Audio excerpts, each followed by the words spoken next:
Канал Валерия Табакова представляет. Что случилось с папой римским Франциском? Кто преемник? Папа Франциск, который в настоящее время борется с проблемами со здоровьем, сказал, что он давно написал заявление об отставке с того момента, когда он стал понтификом. В Римской католической церкви есть новоизбранные кардиналы из 14 стран мира. 18 из 21 новоизбранных кардиналов моложе 80 лет и таким образом имеют законное право вступить в тайный конклав для избрания следующего папы после смерти или отставки Франциска. Папа занимает одно из самых важных положений не только в католической вере, но и в мире. Годами люди рассуждали об отставке папы и о том, кто может стать следующим папой. Папа Франциск часто говорил, что папство пожизненно, но отставка никогда не исключается. Но когда мир думал, что знает будущее, произошел неожиданный поворот, который поверг всех в шок. На этот раз речь идет не только об отставке, а о том, кто станет преемником папы Франциска и что это значит для церкви. Только что стали известны новости, ошеломившие мир. Папа Франциск намекнул на возможность своей отставки. Шаг, который может ознаменовать конец его папства, избранного в 266 раз католической церковью.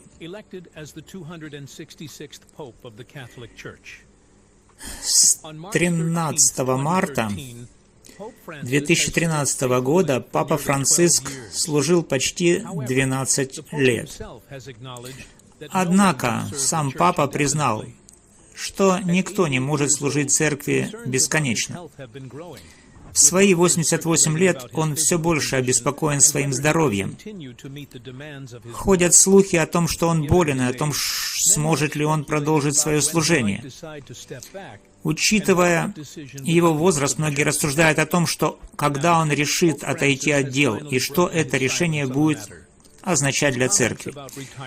Папа Франциск наконец-то нарушил молчание по этому вопросу. Его комментарии об отставке повергли всех в шок. 88-летний Франциск подчеркнул, что до сих пор не думал об отставке. Папа Франциск сказал, что некоторые проблемы могут заставить его задуматься об отставке, хотя он и опроверг слухи о скорой отставке, но честно рассказал о трудностях, с которыми ему предстоит столкнуться как папе. Одной из причин, по которой он может уйти в отставку, является его здоровье, которое постоянно вызывало беспокойство на протяжении всего времени его пребывания на посту лидера католической церкви. Проблемы со здоровьем – одна из главных причин, по которой Папа Франциск может подумать об отставке. Его физическое состояние неоднократно всплывало в обсуждениях, особенно когда он конфликтовал или нуждался в медицинской помощи. В 2021 году начали распространяться слухи о его отставке в связи со здоровьем. Хотя он быстро опроверг эти слухи, стало ясно, что многие были обеспокоены тем, как долго он сможет продолжать свою ответственную роль. В июле 2022 года Папа Франциск отменил две важные поездки в Демократическую Республику Конго и Южный Судан. Врачи советовали ему не ехать по состоянию здоровья. Это был один из редких случаев, когда папе пришлось поставить свое благополучие выше своих обязанностей. Это показало, как его физическое состояние может повлиять на его обязанности, заставить сомневаться, решит ли он в конечном итоге уйти в отставку. Еще один серьезный инцидент произошел в марте 2023 года, когда Папа Франциск был госпитализирован с легочной инфекцией. Сегодня вечером, всего за несколько дней до начала Страстной недели, католики по всему миру молятся за Папу Франциска. Ватикан сообщает, что 86-летний Папа сегодня вечером попал в больницу после жалоб с проблемой с дыханием. Однако он быстро поправился и вернулся к служению публичное место. Несмотря на то, что он продолжает усердно работать, неожиданные проблемы со здоровьем, подобные этой, могут помешать плотному графику папы. В июне 2023 года ему сделали операцию по удалению грыжи. Это заставило его остаться в больнице на несколько дней, что снова привлекло внимание к его возможности продолжать свою роль. Хотя проблемы со здоровьем были раскрыты, есть еще аспекты его состояния, которые скрываются от общества. В 2020 2022 года Папа Франциск пользуется инвалидной коляской из-за боли в колене. Он открыто говорил о том, как это его замедляет, описывая это как новую, более медленную фазу в его папстве. Хотя он приспособился к этим изменениям, это также повышает вероятность того, что он может обнаружить свои физические способности слишком ограниченными в будущем. Совсем недавно, в декабре 2024 года, Папа Франциск появился с синяком на подбородке после падения. Всего месяц спустя, в январе 2025 года, он снова упал и повредил руку, из-за чего ему пришлось носить перевязь. Хотя ни один из этих инцидентов не был серьезным, они показали, с какими физическими рисками он сталкивается по мере старения. Несмотря на эти проблемы, Папа Франциск заявил, что его нынешнее состояние здоровья не заставляет его думать о том, что ему следует уйти в отставку. Сегодня утром у нас появились шокирующие новые откровения о здоровье Папы Франциска. В новом интервью он рассказал, что уже написал заявление об отставке на случай, если проблемы со здоровьем не позволят ему выполнять свои обязанности. Он заверил католиков, что чувствует себя достаточно хорошо, чтобы выполнять свою работу. Однако он также сообщил, что написал заявление об отставке на случай, если его здоровье когда-нибудь станет настолько плохим, что он больше не сможет выполнять свои обязанности. Это показывает, что он готов поставить церковь на первое место, если почувствует, что больше не сможет эффективно руководить. В своей книге «Надежда» Папа Франциск пишет, что он не слишком беспокоится о своем здоровье и чувствует себя способным продолжать. Он утешает тех, кто смотрит на него как на лидера, делясь своими мыслями, в то же время будучи честным относительно возможности уйти в отставку, если это необходимо. Тот факт, что у него есть готовое заявление об отставке, также показывает его глубокое чувство ответственности перед церковью. За время своего пребывания на посту Папа Франциск столкнулся со многими проблемами со здоровьем, но продолжал с преданностью выполнять свои обязанности. Его открытость относительно возможности отставки является примером смирения и реализма. Папа Франциск часто говорил, что Папа должен уметь эффективно руководить церковью. Он считает, что если он больше не сможет выполнять свои обязанности, то лучше уйти в отставку.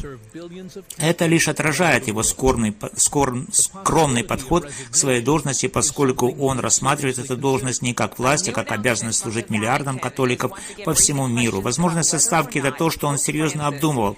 Новое заявление понтифика снова поднимает вопросы о том, уйдет ли Папа Франциск в ближайшее время с поста лидера католической церкви. Особенно, если что-то мешает ему выполнять свою работу. Однако Папа Франциск ясно дал понять, что отставка – это не то, что он планирует прямо сейчас. Он высказался против идеи слишком частого ухода пап, заявив, что это должно происходить только в редких случаях. Он считает, что отставка не должна стать обычной практикой, поскольку это может ослабить имидж папства. После ухода в отставку Папа Франциск сказал, что хотел бы, чтобы его называли епископом-эмеритом Рима. Этот титул подчеркивает его роль как пастора, а не как авторитетной фигуры. Также существует мнение, что Папа должен полностью контролировать свои умственные способности, что может быть причиной. Но здоровье не единственная причина, по которой люди думают, что Папа Франциск может уйти в отставку. Есть еще более шокирующая причина. Давайте рассмотрим поподробнее. Внутрицерковные конфликты и оппозиция. Папа Франциск столкнулся с внутренней оппозицией, которая в конечном итоге может привести его к мысли об отставке. В 2018 году архиепископ Карло Мария Вигано обвинил его в сокрытии обвинений в насилии против кардинала Теодора Маккерика. Вигано даже призвал к отставке папы, заявив, что тот не предпринял решительных действий против насильников. Хотя Папа Франциск решил не отвечать на эти обвинения, ситуация подчеркнула глубокие разногласия внутри церкви и сложность управления такими вызовами, пытаясь при этом сохранить единство. Папа Франциск и его недавние проблемы со здоровьем породили слухи о том, что он может уйти в отставку. Споры вокруг Вигано стали еще более сложными, когда он предстал перед судом Ватикана за создание раскола внутри церкви. Внутренние конфликты могут разрастись и создать дополнительные проблемы для папы. Необходимость решать такие публичные споры, особенно с участием высокопоставленных служителей, только усиливает проблемы. Эти проблемы не только наносят ущерб имиджу церкви, но и мешают папе Франциску сосредоточиться на его миссии реформ и обновления. Консервативные группы, особенно в Соединенных Штатах, также критиковали папу Франциска. Они часто выступают против его прогрессивных взглядов по таким вопросам, как изменение климата, межконфессиональный диалог и интеграция правого сообщества. Многие в этих группах открыто критиковали его руководство и политику, а некоторые даже призывали к его отставке. Эта сильная оппозиция раскрывает глубокие идеологические разногласия внутри церкви, что затрудняет папе Франциску объединять столь разнородное мировое сообщества. Финансовые реформы стали еще одним серьезным вызовом для папы. Став лидером католической церкви в 2013 году, папа Франциск упорно боролся с коррупцией и финансовыми злоупотреблениями в Ватикане. Однако сделать эти реформы было нелегко. Папа Франциск также попал в скандал на выходных после недавнего интервью. Он говорит, что в случае медицинских препятствий он уже подписал отставку и передал его одному из кардиналов Ватикана. Некоторые лидеры церкви сопротивлялись переменам, в то время как другие критиковали усилия папы, утверждая, что они недостаточно прозрачны. Это сопротивление усложнило его достижение целей и усилило давление на него. Призывы к отставке папы Франциска от консервативных групп добавляют проблем, с которыми он сталкивается. И эти требования часто основаны на разногласиях по поводу его стиля руководства и политики. Хотя папа Франциск всегда подчеркивал необходимость единства, постоянная критика со стороны некоторых фракций создала значительную напряженность. Такое противостояние может быть изнурительным для любого лидера и может привести его к мысли о подходе в сторону, чтобы кто-то другой взял на себя управление. Несмотря на эти трудности, папа Франциск приложил много усилий для решения внутренних разногласий в церкви. Он часто говорил о важности диалога и примирения, призывая членов церкви объединяться, несмотря на их различия. Он считает, что единство не означает, что все должны соглашаться во всем, но что церковь должна работать как единое целое, чтобы служить своей миссии. Однако продолжающиеся разногласия внутри церкви могут затруднить достижение цели, но это еще не все. Папа Франциск также принял жесткие меры против лиц, замешанных в злоупотреблениях или неправомерном поведении. Он отстранил епископов и кардиналов, обвиняемых в правонарушениях, и ввел политику защиты уязвимых людей в церкви. Хотя эти усилия были высоко оценены многими, они также расстроили некоторые группы внутри церкви, которые считают их слишком жесткими или политически мотивированными. Этот баланс между принятием решительных мер и борьбой с негативной реакцией усложняет его роль лидера. Франциск открыто признал это, стремясь внести прозрачность во внутреннюю работу церкви. Хотя многие ценят его честность, другие считают, что она вредит имиджу церкви.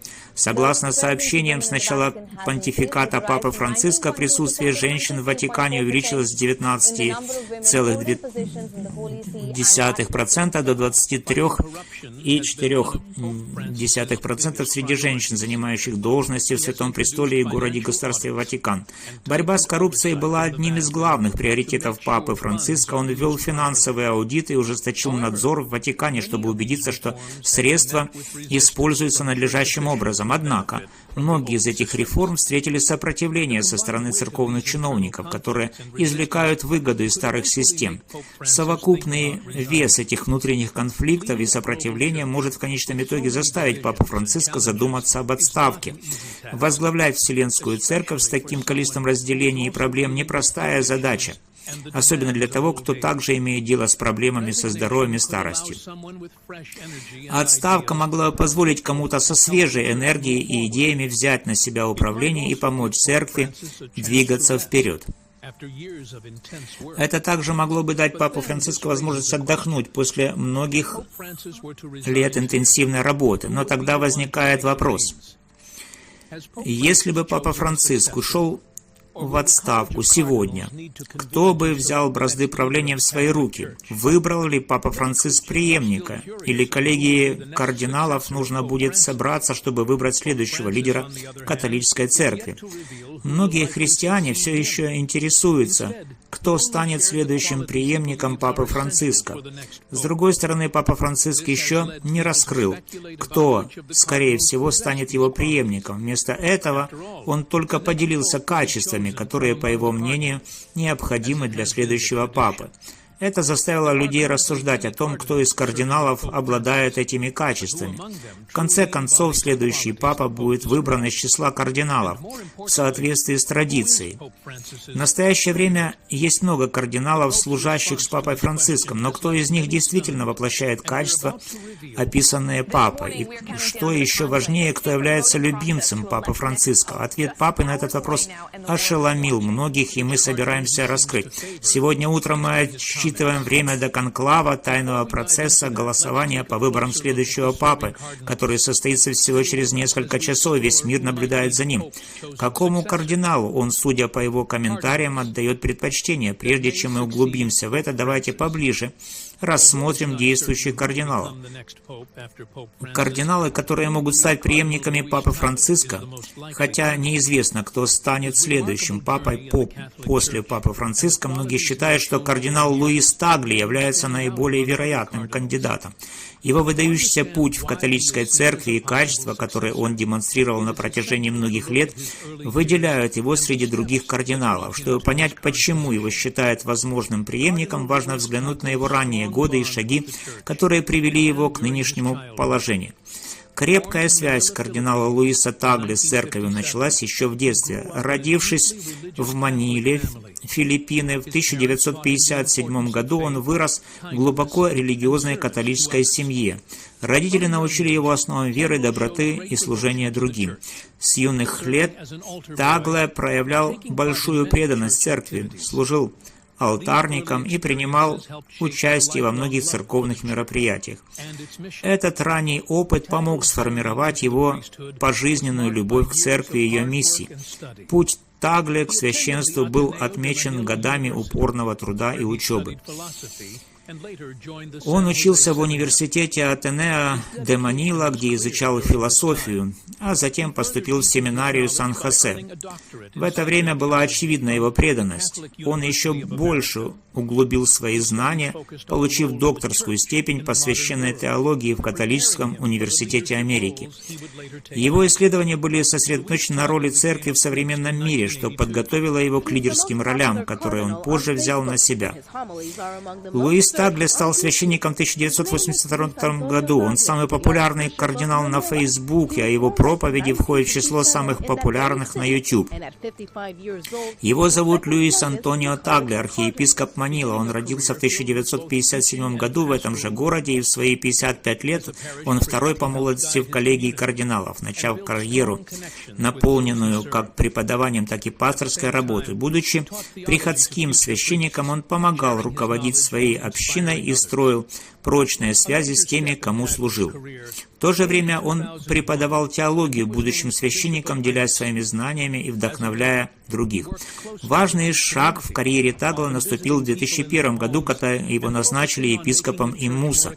Будучи епископом, он тесно сотрудничал со своей общиной, часто посещая людей на дому и сосредотачиваясь на том, чтобы сделать церковь более доступной для всех. Он руководил смирением и состраданием, демонстрируя глубокую приверженность помощи бедным и маргинализированным слоям населения. Его стиль руководства отражал ценности Второго Ватиканского собора, который поощрял церковь к более тесному взаимодействию с миром.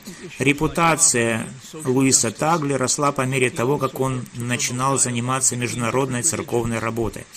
Он представлял католическую церковь на всемирных встречах, работая над решением таких важных вопросов, как бедность и социальная справедливость. Он также работал над продвижением диалога между различными религиями. Его способность работать с людьми из разных культур и его преданность делу помощи бедным снискали ему широкое уважение во всем мире. Эти усилия помогли создать ему имидж лидера, способного объединить церковь. В 2012 году Папа Римский Бенедикт XVI назначил Луиса Тагли архиепископом Манилы, а позже сделал его кардиналом. Это был поворотный момент в его карьере, поставивший его в один ряд с высшими лидерами католической церкви. Будучи кардиналом, Тагле принимал участие во многих важных ролях в Ватикане, в том числе помогая формировать ответ церкви на современные вызовы. Его возведение в кардиналское достоинство рассматривалось как признание его сильного лидерства и преданности миссии церкви. Архиепископ Манилы Луис Антонио Тагле говорит, что в наши дни вера – это не просто вопрос религии. Он говорит, что отсутствие веры людей в человечество меняет общество. За эти годы Тагле заслужил большое уважение среди духовенства. Его часто описывают как скромного, доступного и глубоко сострадательного человека. Его способность объяснять учение церкви так, что каждый может понять, сделала его любимцем католиков во всем мире. Он также известен своей сосредоточенностью на помощи бедным и своими усилиями сделать церковь более инклюзивной. Но станет ли Луис Тагле следующим папой? Давайте узнаем. Возможности Луиса Тагле стать следующим папой. Имя кардинала Луиса Тагле часто упоминается, когда люди говорят о том, кто может стать следующим папой, учитывая его впечатляющую карьеру и качества, которые соответствуют потребностям современной католической церкви. Его сильное лидерство в церкви сделало его способным взять на себя роль папы. Тагле занимал ключевые должности, такие как служение архиепископом Манилы, где он возглавлял большую католическую общину в Азии. В 2019 году Папа Франциск назначил его главой Конгрегации евангелизации народов, одного из важнейших офисов Ватикана. Эти должности являются лишь доказательством его способности управлять большими группами и выполнять обязанности церкви. Помимо своего опыта лидерства, Тагле также известен своим глубоким пониманием теологии. Он имеет докторскую степень по священной теологии Католического университета Америки, где его работа была сосредоточена на том, как теология может соотноситься с современным обществом. Глубокие познания Тагле в католических учениях делают его уважаемым голосом в религиозных и этических вопросах. Он хорошо объясняет сложные теологические идеи так, что люди могут их понять, что является ключевым навыком для папы. Это помогает ему общаться с католиками из всех слоев общества и гарантирует, что его послание достигнет как можно большего числа людей. Тагле также известен своим реформаторским мышлением, которое соответствует подходу Папы Франциска к церкви. Он активно участвовал в том, чтобы сделать церковь более современной и прозрачной. Одной из областей, где он оказал влияние, является улучшение финансовой прозрачности в Ватикане. Он также работал над тем, чтобы церковь привлекала своих священнослужителей к ответственности за любые правонарушения, такие как злоупотребление или коррупция. Еще одно качество, которое делает кардинала Тагле сильным кандидатом, это его глобальная перспектива. Будучи родом из Филиппин, Тагле, 62-летний филиппинский кардинал, сменил кардинала Фернандо Филони, который возглавлял Ватиканский департамент в течение 8 лет. Он обладает уникальным пониманием потребностей церкви как в развитых, так и в развивающихся странах. Его работа включает взаимодействие с католиками в таких регионах, как Азия, Африка и Латинская Америка, которые становятся более важными для церкви. Он также работал над построением отношений с людьми из разных культур и религий, демонстрируя свою приверженность единству и миру. Этот опыт делает его подходящим для руководства глобальным учреждением, которое стремится удовлетворять потребности людей со всего мира. Прочные связи Тагле в коллегии кардиналов могут сыграть свою роль в его потенциале стать папой. Он пользуется большим уважением среди своих коллег-кардиналов за свой интеллект.